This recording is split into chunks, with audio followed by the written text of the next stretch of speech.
saya mau mengajarkan sesuatu, dan ini saya pikir bisa menjadi sebuah pewahyuan bagi kita semuanya, adalah heart giving. Saya mau mengajar saudara-saudara mengenai memberi dengan hati. Karena tidak semuanya yang pernah kita berikan dengan hati.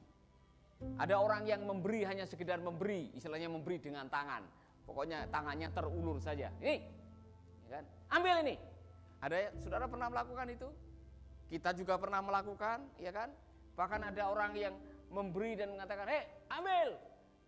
Sebetulnya kelihatannya memberi, tapi sebetulnya dia sedang membuang. Jadi memberi dengan membuang itu beda, saudara.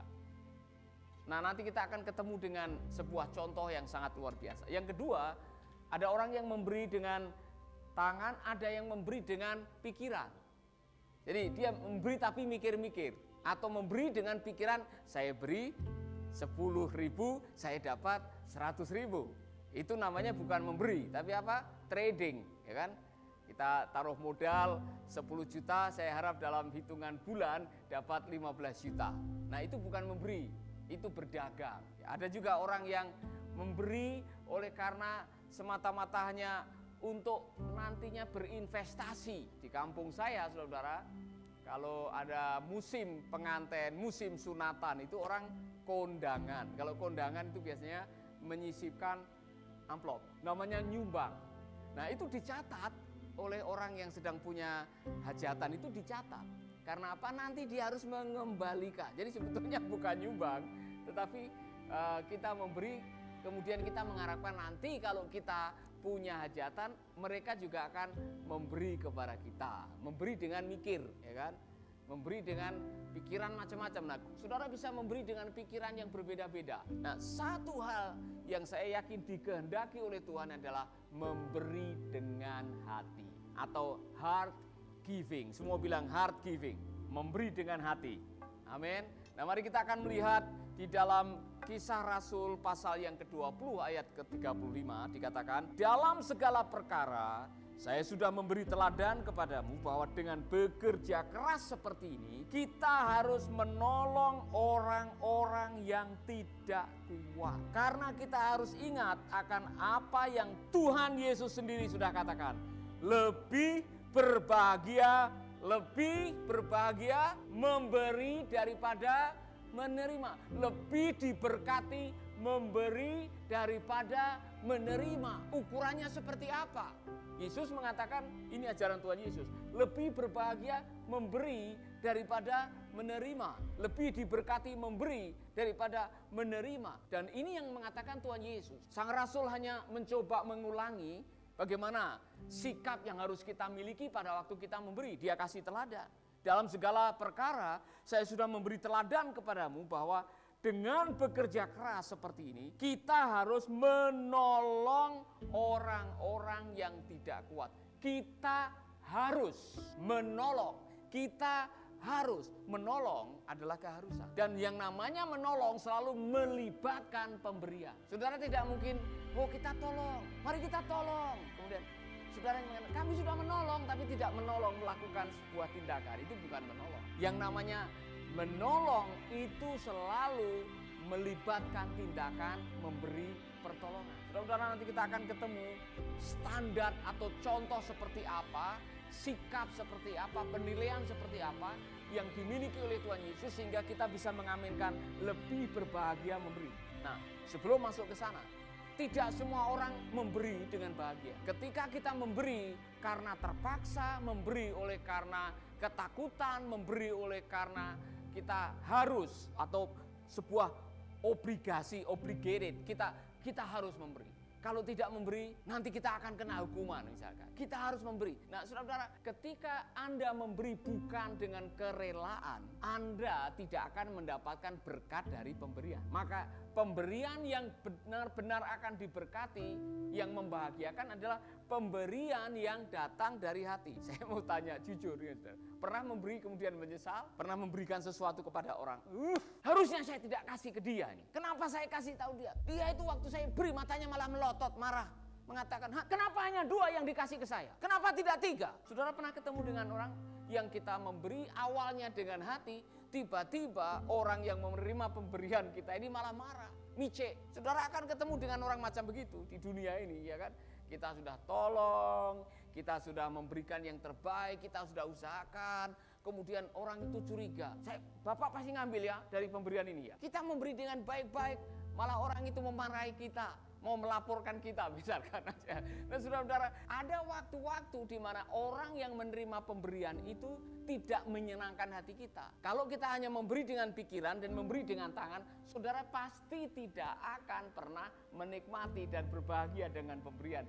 Maka teladanilah apa yang dikatakan oleh Tuhan Yesus. Memberi dengan hati, karena dengan memberi, dengan sikap kita memberi. Karena begitu besar kasih Allah akan dunia ini, sehingga ia memberikan anaknya yang tunggal, supaya barang siapa yang percaya kepadanya tidak binasa, melainkan beroleh hidup yang kekal. Nah, saya mau mengajak saudara-saudara melihat hati Tuhan ketika melihat ada dua pemberi datang ke Bait Allah. Dan apa sikapnya dan apa komentarnya Tuhan. Jadi saudara mungkin tahu ada orang kaya yang memberikan uangnya di Bait Allah dengan begitu banyak. Kemudian ada seorang janda yang memberikan uang logam paling kecil. Saya kalau bisa menggambarkan uang logam yang paling kecil berapa kita di Indonesia ini sekarang? 100 rupiah ya.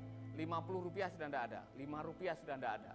Anggap aja dia memberikan 100 rupiah. 100 rupiah itu dapat apa sekarang? Pergi ke toilet aja 2.000. 100 rupiah Anda dapat apa-apa. Permen juga tidak dapat. Jadi itu uang yang terkecil. Nah mari kita akan lihat di dalam Markus 12 ayat 43 sampai 44. Maka Yesus memanggil pengikut-pengikutnya lalu berkata kepada mereka, perhatikanlah ini, janda yang miskin itu memasukkan ke dalam kota itu lebih banyak daripada yang dimasukkan oleh semua orang-orang lainnya. Sebab mereka semua memberi dari kelebihan hartanya, tetapi janda itu sekalipun sangat miskin, memberikan semua yang ada padanya, justru yang ia perlukan untuk hidup. Heart giving atau memberi dengan hati, catat baik-baik. Heart giving atau memberi dengan hati adalah pemberian yang dikehendaki oleh Tuhan Yesus. Yesus lebih terkesan dengan pemberian janda ini yang hanya satu keping, mungkin 100 rupiah, dibanding dengan puluhan juta yang dibawa oleh orang-orang kaya yang sebelumnya. Bahkan kalau itu digabung semuanya, jumlahnya mungkin 1 miliar, anggap aja. Yesus mengatakan yang diberikan oleh janda ini jauh lebih banyak, jauh lebih berkenan. Kenapa? Karena dia memberi dari hatinya. Jadi heart giving always pleasing God. Memberi dengan hati adalah pemberian yang menyenangkan hati Tuhan. Kita baru menyanyikan lagu tadi. Menyenangkanmu, senangkan hatimu, hanya itu kerinduanku. Caranya bagaimana? Persembahkanlah tubuhmu sebagai persembahan yang hidup, persembahan yang harum. Saya dan saudara-saudara mari kita akan belajar. Apapun yang kita berikan, mari kita memberi dengan hati, bukan dengan mikir untuk mendapatkan, bukan untuk hanya sekedar memberi atau membuang. Nah, saya mau saudara coba jujur. Waktu Anda mengulurkan tangan memasukkan uang di persembahan, kantong persembahan, atau maju ke depan memasukkan uang di kotak persembahan, apa yang ada di benak saudara? Kira-kira apa yang ada di benak saudara? Waktu saudara membawa amplop persembahan persepuluhan, mengembalikan persepuluhan itu, apa yang ada di benak? Nah, mohon maaf ya, saya pernah tanya orang, kenapa memberi persepuluhan? Supaya saya diberkati Pak. Kenapa kasih persembahan? Supaya saya diberkati Pak. Kenapa kasih dana pembangunan? Supaya saya diberkati Pak. Jadi kelihatannya dia memberi. Tapi hatinya adalah mendapat. Itu bukan yang dikehendaki oleh Tuhan. Apalagi saudara sudah termakan pengajaran yang mengatakan kalau engkau memberikan persembahan hari ini, maka Tuhan akan memberikan 300 kali lipat. Ini proyek Tuhan. Tuhan yang sudah menggerakkan saya untuk membuat proyek ini. Saudara sekarang yang bisa memberi hari ini juga. Apalagi kalau 10 detik pertama, pemberi pertama, Tuhan akan kasih lipat 500 kali. Jadi ada orang yang memberi dengan harapan apa? Dengan harapan ingin mendapatkan lebih banyak. Itu investasi. Lebih baik Anda beli saham daripada taruh uang di persembahan. Nah, mari kita jujur, kadang-kadang kita melakukan sesuatu, memberikan tenaga, memberikan talenta, memberikan harta, memberikan waktu, memberikan kepandaian saudara untuk supaya saya. Jadi akhirnya tujuannya adalah me. me, I, ego. Kita memberi karena ego. Waspadai saudara-saudara. Ketika kita memberi karena ego, kita memberi untuk mendapatkan, kita memberi semata-mata untuk selfishness, saudara tidak akan berbahagia. Karena apa? Kalau tidak mendapatkan balasan, saudara akan marah. Ada yang protes, saya sudah memberi, katanya mau dilipat gandakan setelah saya memberi. Saya sudah berdoa, saya sudah memberikan 25 juta, katanya akan menjadi 10 kali lipat. Kok saya tunggu 1 bulan tidak ada berkat dari Tuhan. Akhirnya marah dengan Tuhan, marah dengan pengkhotbahnya juga. Jangan memberi dengan tangan saja atau pikiran. Kalau ingin berbahagia, berilah dengan hati. Karena apa? Memberi dengan hati adalah pemberian yang dikehendaki oleh Tuhan. Saya kurang tahu kalau saudara mendengarkan komentarnya Tuhan Yesus dengan para murid. Coba lihat, menurut kamu siapa yang lebih banyak memberi? Saya yakin para murid mengatakan, wah dia ini pengusaha terkaya, konglomerat di kampung kita. Dia memberi, pasti dia memberikan yang terbaik. Apalagi sebelum memberi dibunyikan itu. Ada tulisannya besar-besar. Yesus mengatakan tidak. Yang memberi dengan lebih banyak adalah janda itu. Yang memberikan dari uang yang harusnya dipakai untuk makan. Tapi yang terkecil yang dia miliki satu-satunya itu diberikan. Karena apa? Dia memberi dengan hati karena apa? Saudara-saudara, di balik pemberian, dia tidak ingin mendapatkan, dia ingin memuliakan. Kalau dia ingin mendapatkan, dia tidak akan memberikan itu di dalam bait Allah. Yang kedua, heart giving, memberi dengan hati selalu melibatkan pengorbanan. Itu yang mengesankan. Mari kita akan melihat, saudara-saudara, komentar Tuhan Yesus apa tadi? Karena yang diberikan itu sebetulnya untuk hidup dia. Tapi dia berikan karena dia ingin memberi yang terbaik dari apa yang dia miliki. Mari kita akan baca kembali. Perhatikanlah ini. Janda yang miskin itu memasukkan ke dalam kota itu lebih banyak daripada yang dimasukkan oleh orang-orang yang lainnya. Sebab mereka semua memberi dengan dari kelebihan hartanya. Tetapi janda itu sekalipun sangat miskin memberikan semua yang ada padanya, justru yang ia perlukan untuk hidup. Justru yang ia perlukan untuk hidup. Justru itu uang seharusnya untuk dia hidup, tapi dia korbankan untuk persembahan karena dia ingin memuliakan Tuhan dengan hartanya. Saya yakin mungkin janda itu sudah mendengarkan ayat di dalam perjanjian lama, muliakanlah Allah dengan hartamu. Saudara-saudara, ketika dia memberi dengan hati, maka dia harus siap untuk memberi sebagai pengorbanan. Jadi itulah yang kita semua harus belajar, dan itu adalah DNA ilahi. Karena begitu besar kasih Allah akan dunia ini sehingga ia memberikan the only satu-satunya yang berharga yang dia miliki, dia berikan buat kita. Itu contoh pengorbanan. Dan yang diberikan mati di kayu salib buat kita, saudara-saudara, pengorbanan. Jadi kalau kita ingin memberi dan pemberian kita membahagiakan, pengorbanan, berikanlah dengan sebuah pengorbanan. Dengan hati, saya seharusnya pakai ini, saya memberikan sebagai sebuah pengorbanan. Dan sukacitanya lain ketika saudara melihat apa yang Anda berikan sebagai pengorbanan dan itu menjadi bermanfaat bagi orang. Ada sukacita luar biasa yang mungkin menutupi kekhawatiran yang kita miliki. Saya masih ingat waktu di Filipina tahun 90-an, 89. Jadi kami adalah mahasiswa yang disponsori, jadi uang makan kami sangat terbatas. Dan saya masih ingat di minggu-minggu terakhir uang tinggal 50 peso itu untuk belanja. Tetapi istri tergerak untuk memberikan uangnya kepada keluarga yang menurut kami memang lebih berkekurangan daripada kami.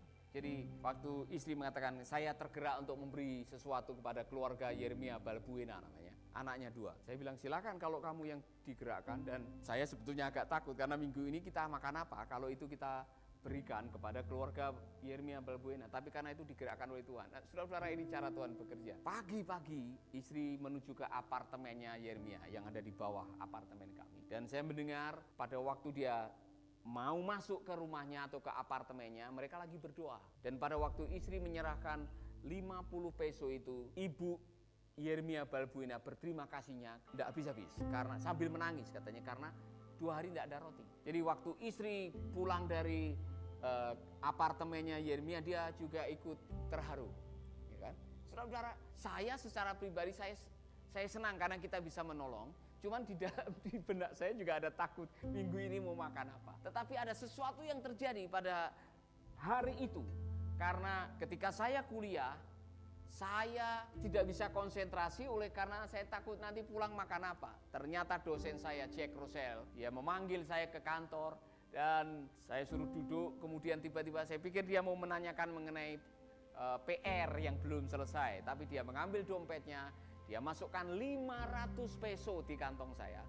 Dan dia bilang, Paulus, bawa istri dan anakmu ke McDonald. Nah, saudara-saudara, saya bersuka cita dan saya senang karena saya tidak pernah mengharapkan bahwa apa yang diberikan oleh istri saya ke keluarga Yeremia Balbuena itu akan mendatangkan 10 kali lipat.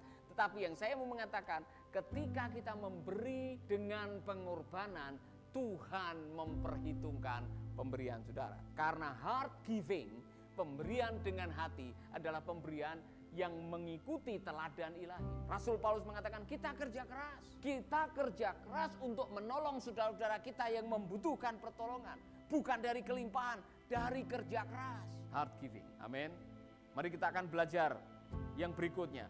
Memberi dengan hati adalah pemberian yang paling berdampak. Saya mau mengatakan sekali lagi, memberi dengan hati adalah sebuah pemberian yang memberikan dampak lebih banyak, saudara, daripada memberi dengan hanya tangan atau memberi dengan pikiran. Memberi dengan hati adalah memberi yang memberikan dampak yang luar biasa. Ini contoh, karena begitu besar kasih Allah akan dunia ini, sehingga ia memberikan anaknya yang tunggal.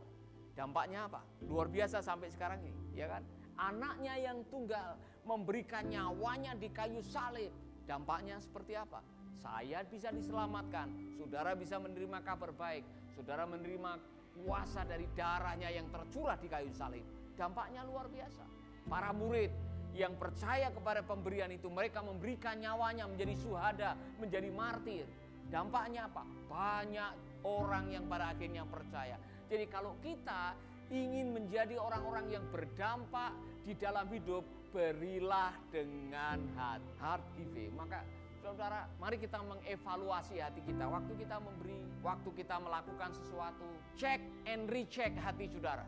Apa sih yang Anda harapkan? Kalau kita memberi semata-mata saya ingin nama Tuhan dipermuliakan di tempat ini, saya yakin dampaknya akan luar biasa. Saya kembali mengevaluasi beberapa proyek yang kita lakukan, seperti bedah gereja. Yang paling baru barangkali peresmian PAUD di Poguatu. Sekda yang datang, ada orang-orang pemerintah hamba-hamba Tuhan yang datang, saudara-saudara. Saya tidak perlu namanya harus dicantumkan di dalam gedung itu. Mercy Peduli juga tidak perlu dicantumkan di situ. Tapi kita akan melihat gedung itu, pemberian yang kita berikan, uluran tangan dari saudara-saudara kita yang mengelurkan donasinya, kita sedang membuat dampak yang luar biasa untuk kampung itu. Jadi memberi dengan hati adalah memberi yang berdampak dengan luar biasa. Makanya kalau kita ingin memberi, mari kita akan memberi dengan hati. Bukan semata-mata untuk mendapatkan atau untuk supaya terkenal, supaya kita menjadi orang yang diklasifikasikan sebagai seorang dermawan. Tidak perlu seperti itu. Bahkan Tuhan Yesus mengatakan, kalau engkau memberi dengan tangan kanan, tangan kiri tidak boleh tahu. Sebab kalau kita memberi untuk dimuliakan, maka kita sedang mencuri kemuliaan nama Tuhan. Karena berkat itu datangnya dari Tuhan. Karunia, berkat, talenta itu datangnya dari Tuhan. Kalau kita bisa menggunakan untuk kemuliaan nama Tuhan, jangan pernah mencuri kemuliaannya untuk kehidupan kita. Mari kita akan membaca lagi satu ayat 2 Korintus 9 ayat 7. Kalau saudara ingin berbahagia, maka berilah. Heart giving is always sukacita. Heart giving, memberi dengan hati, adalah memberi yang mendatangkan sukacita. Hendaklah masing-masing memberikan menurut kerelaan hatinya. 2 Korintus 9 ayat 7. Jangan dengan sedih hati atau karena paksaan. Sebab Allah mengasihi orang yang memberi dengan apa saudara?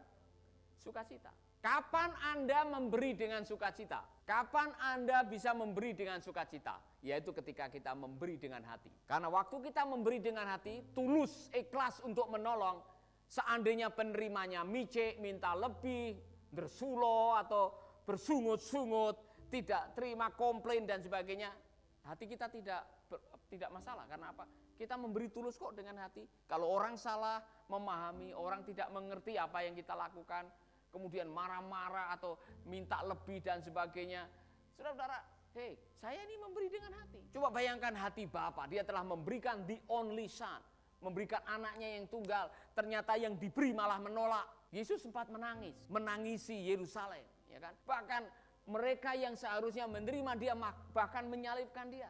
Tetapi apakah itu membatalkan rencananya? Tidak. Kalau kita memberi dengan hati, memberi dengan sepenuh hati, saudara-saudara, ujung-ujungnya adalah Allah mengasihi orang yang memberi dengan sukacita. Maka waktu kita memberi apa saja, tata sikap hati saudara. Mari kita akan kembali ke ayat tadi, saudara. Ayat yang saya pikir bagus sekali. Hendaklah masing-masing memberikan menurut kerelaan hatinya. Jangan dengan sedih hati atau karena paksaan.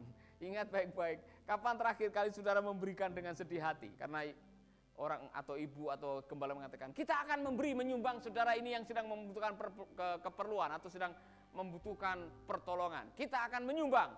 Saudara mengatakan, aduh nyumbang lagi. Kemarin baru nyumbang belum selesai, nyumbang lagi. Saudara kemudian mikir-mikir, kalau saya tidak nyumbang, nanti diomongin sama orang kalau nyumbang. Ini sudah terlalu banyak nyumbang bulan ini, ya kan? Saya masih ingat kalau sudah bulan pengantin, ada bulan di kampung itu ada bulan-bulan di mana hari baik, hampir semua orang yang pengen mengadakan hajatan pernikahan dilakukan pada bulan itu. Sudah pada bingung, ya kan? Ini menikah, budget sudah diatur, ya kan? Sehingga sudah menyumbangnya atau memberinya bukan memberi dengan sukacita, memberi dengan terpaksa dan tidak rela. Kalau Anda memberi dengan terpaksa dan tidak rela, waktu memberi wajahnya tidak penuh sukacita. Nah, saudara-saudara, saya mau mengajak saudara-saudara untuk merenungkan ini. Tidak semua orang yang datang beribadah memberi dengan sukacita. Karena kadang-kadang memberi itu bisa menjadi, aduh memberi lagi, persembahan lagi. Apalagi kalau hari Minggu ada 4 persembahan. Ya kan? Harusnya memberi 50.000, akhirnya dipecah dulu uangnya. Ya kan? 10.000, yang sebetulnya jumlahnya juga sama. Jadi saudara-saudara, mari kita akan belajar, kalau memberi jangan dengan paksa, berilah dengan tulus, dengan rasa bersyukur, oleh karena Allah memberkati orang yang memberi dengan sukacita. Apa pelajaran yang baru kita pelajari dari hal ini ialah, kalau Anda ingin diberkati, kalau Anda ingin pemberian Anda membahagiakan hidup Anda, heart giving. Bukan hanya hand giving, bukan hanya brain giving, tapi heart giving. Berilah dengan hati. Karena beri dengan hati itulah yang dikehendaki oleh Tuhan. Memberi dengan hati itu melibatkan pengorbanan. Memberi dengan hati adalah pemberian yang paling berdampak dalam kehidupan. Dan memberi dengan hati itu membawa sukacita. Karena itu yang dikehendaki oleh Tuhan.